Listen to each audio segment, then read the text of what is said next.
I welcome you back in today's learning. Today we are going to see certain numericals on the Macaulay method. By this Macaulay method, we are always interested in finding out the slope and deflection for the various types of the beams and different types of loadings. So here comes the very first problem. On your screen you can see a simply supported beam which has been imposed with a load of W, point load W at point C. The span AC is equal to A and span CB is equal to B. Here the condition has been already given that the span A is greater than span B. So here is a simply supported beam which is supported at A with a roller, and at point B there is a hinge. So here the first job is to find out the support reactions. So here we have found out the support reaction by applying the equilibrium condition on the whole beam. Apply the conditions one by one. You will be getting a value of RA and RB. After finding with this external support reaction, we know we are going to exploit the governing equation of double integration, that is EI d2y by dx square is equal to the bending moment. For this we need to find out the bending moment for the various spans. First span is AC and second span is CB. According to one of the rule which we have to follow in the Macaulay method, that we have to take the sections in between two consecutive loads or forces. So first force is RA, second force is W. So first section will be occurring at span AC, second section will be between W and RB. Accordingly we are going to take the section. So here first section at a distance of x, second section we are going to take at a distance of x in the span CB, and after having the understanding of the sections we are going to have the generalized equation of bending moment. So here after taking bending moment for the first section, whatever is left on the right hand side, for that we have to take a bending moment. So here RA into perpendicular distance x. So we are finished with the moment about this first section. Take second section and take the moment for the left hand side forces which are left with. So here minus W into x minus A. Now why RA is positive? Because first of all, if I consider clockwise as positive, so clockwise moment as positive, so RA into perpendicular distance x gives you a clockwise moment. First thing. Second logical reason why I have taken RA is equal to positive, because it is going to give a sagging moment. It is going to have a sag of point A. So that's why it is positive. Whereas moment of W is anti-clockwise or hogging, that's why it is minus. So after understanding the generalized equation with the section 1 and section 2, now it turn to apply the governing equation or ruling equation of double integration. So here mx already we know, we have EI d2y by dx square is equal to bending moment. Put the value of bending moment, that is WB by L into x minus W into x minus A, where WB by L is RA. So I have substituted the value of RA here, got the generalized equation of bending moment that I am going to use in the governing equation of double integration. So here I have substituted the value of bending moment. Now I know I have to integrate it for the first time. So I will be integrating this equation first time. So what I get is EI dy by dx is equal to WB by L into x square by 2 plus C1. So here according to one of the rule I have written constant with the first term minus W into x minus A whole square by 2. After this we can once again integrate it. So I will be having EI y WB by L into x cube by 6 plus C1x plus C2. Again second constant of integration I have written with the first term minus W into x minus A whole cube by 6. So here is equation number B. So this equation number A is a general equation for slope and general equation of slope deflection, equation number B. Here we have not yet found out the value of C1 and C2, and we know how to find it out. By applying the boundary conditions, we are able to find out the value of C1 and C2. So let us apply the boundary condition, and prior to that we have to understand, we have to draw what? We have to draw a elastic curve. So here, after drawing a elastic curve, you can understand the various boundary conditions. So what will be at A when x is equal to 0, what will be at B when x is equal to L, and what will be the deflection or slope when x is equal to A. So initially I have slope and deflection, so I will be using the boundary condition related to only slope and deflection. So here at x is equal to 0, deflection at A is equal to 0. Put it in the equation of deflection here in equation number B. So what you will be getting?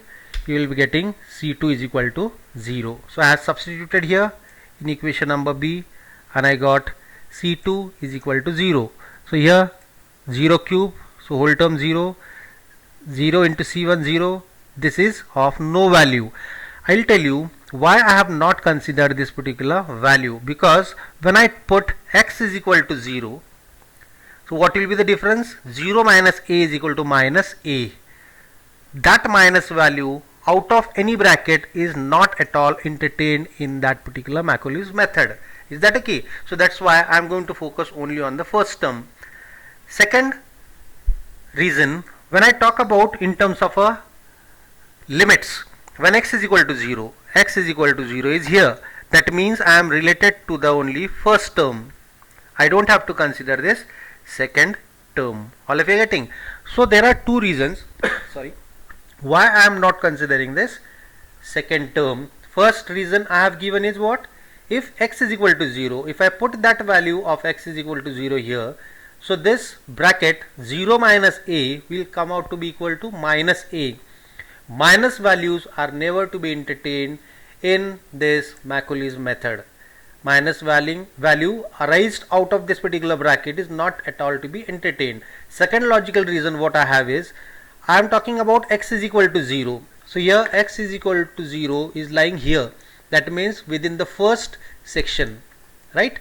So in first section, only first term of bending moment is occurring. So that's why I am taking only first term. So here after putting this boundary condition, x is equal to 0 and y is equal to 0. So here I am getting C2 equal to 0.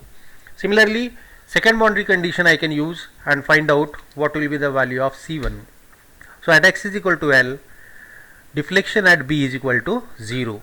So you can, here also from the elastic curve you can understand what is the deflection at B. It is equal to 0. So at x is equal to L, YB is equal to 0. We can put it again in this equation number B.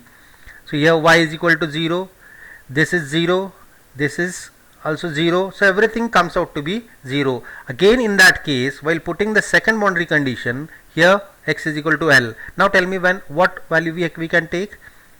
X is equal to L means what? Whole length, means I can include this second section also. Is that okay? So let us see how it is to be tackled with. So here I am having equation number B. Put it there. X is equal to L. So here x I have substituted L. Here also L. Now here I didn't eliminate this term. Why? Because the bracket term is not going to be equal to minus. L is total length, means I can include the bending moment up to this section, and in this section both the terms occurring in the bending moment are to be included. Is it okay? That is why I have taken this and I have substituted the value of x is equal to L. Now I can do the simplification. Already I know C2 is equal to 0. Is that okay? So I can have the substitution of various things. I can do the simplification. So here what I did, I took out C1L on the left hand side and remaining is on the right hand side. So in this I can see here L minus A is actually what? Total L minus A means what? It will be B. So I am going to substitute L minus A is equal to B. From the basic figure you can see what is L minus A. Total is L minus A means remaining is B. So I am going to substitute the value of L minus A. Next to that, I have to go on simplifying again now. So after simplifying, I will be coming across this again equation C1L is equal to minus WB by 6 minus in the bracket L square minus B square. Now here I found out C1 is equal to, is it a case? This L is taken on the right hand side. So I am having this particular equation. After understanding this, what I have to do is I have to do further simplification by doing what? By putting the value of C1 in this equation number A and B. So here in equation number A there was C1, and in equation number 2 we do have C1 occurrence. Is it okay?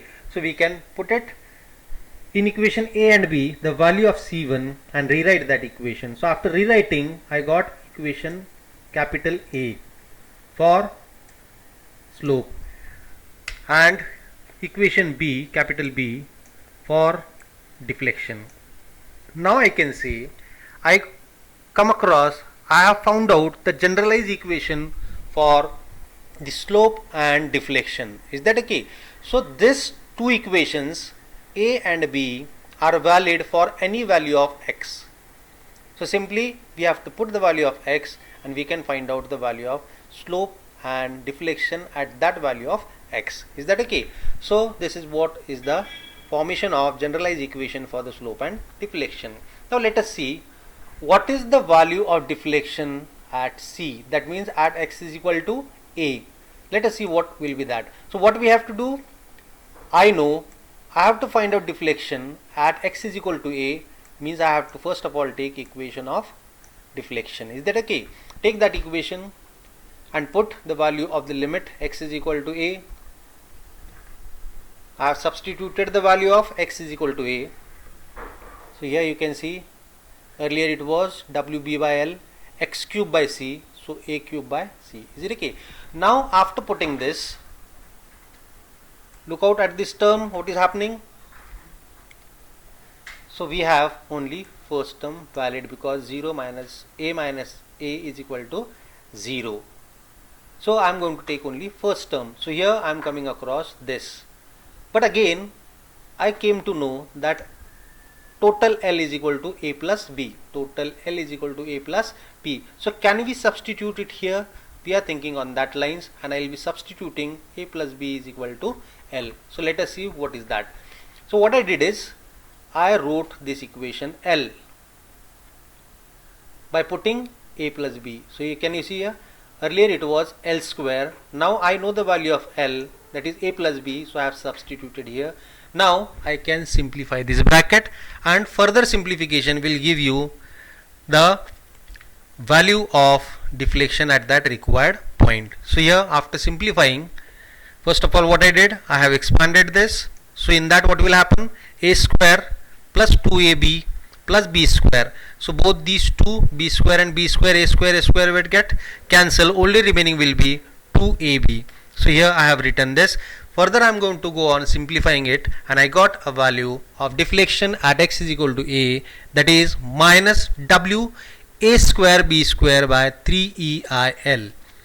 I am getting deflection value is equal to negative because the deflection is occurring in the downward direction. So once you understand this, the significance of minus, why minus? Because deflection is in the downward direction. So this is how I have found out the value of deflection at point C. Now what is required to find out in this problem? It was required to find out the slope and deflection.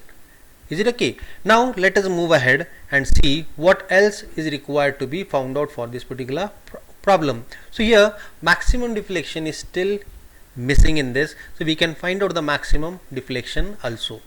So for understanding where the maximum deflection shall be occurring, it will be occurring in the span AC, because A is greater than B. So maximum deflection has to occur between A and C. So once I understand this, where and what is the span where there will be maximum deflection, and one more thing I know about this particular maximum deflection, that is what?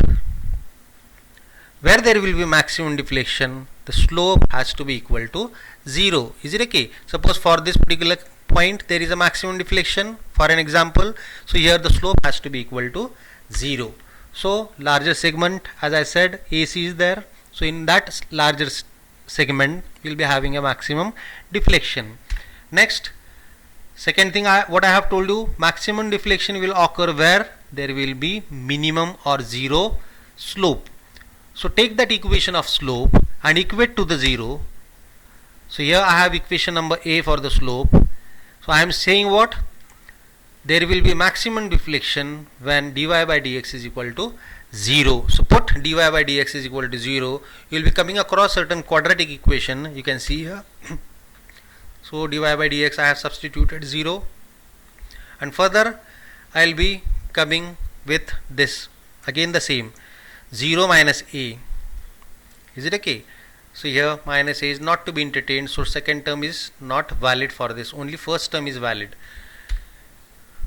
because deflection is occurring maximum in the first span where only first section is valid. That's why only first term is to be taken for the bending moment and its differentiation or integration, right? So here minus is not entertained, so only remaining is here. So here after simplification you will be coming across one quadratic equation in terms of x square whose value is equal to L square minus B square by 3. After simplifying I will be having x is equal to under root of L square minus B square by 3, or one more value I can have for x, that is x is equal to under root of a square plus 2ab by 3. So I will be taking a value of x is equal to under root of L square minus B square by 3 and I will substitute in this equation. Is it okay? So here I am going to take equation B because we are interested in finding out the deflection, and deflection is given by equation number B, slope is given by equation number A. So take equation of deflection, put x is equal to under root of L square minus B square by 3, do the simplification, you will be getting the maximum deflection is equal to W into B in the bracket a square plus 2ab raised to 3 by 2 divided by 9 under root 3 EIL. So this is how we have to find out the maximum deflection for this first numerical on the Macaulay method. So procedure is very standard, just we have to follow the procedure one by one, and we have to take care how many terms in the bending moment we are going to take. That is very important. So for that I have given you one trick, that is, if the value of bracket, what it is, w into x minus a whole square by 2, if I am going to put x is equal to 0, so answer will be what? 0 minus a is equal to minus a. Minus terms are not to be entertained in this particular Macaulay's method. Second logical reason is, when I am talking about x, which is for the first span, I am talking about the deflection which is going to occur in the first span AC, means only first section bending moment is valid. So only first section bending moment and its further integrations are to be treated for the further simplification. So this is the only thing we have to follow. And remember, when we are doing the numericals on the Macaulay's method,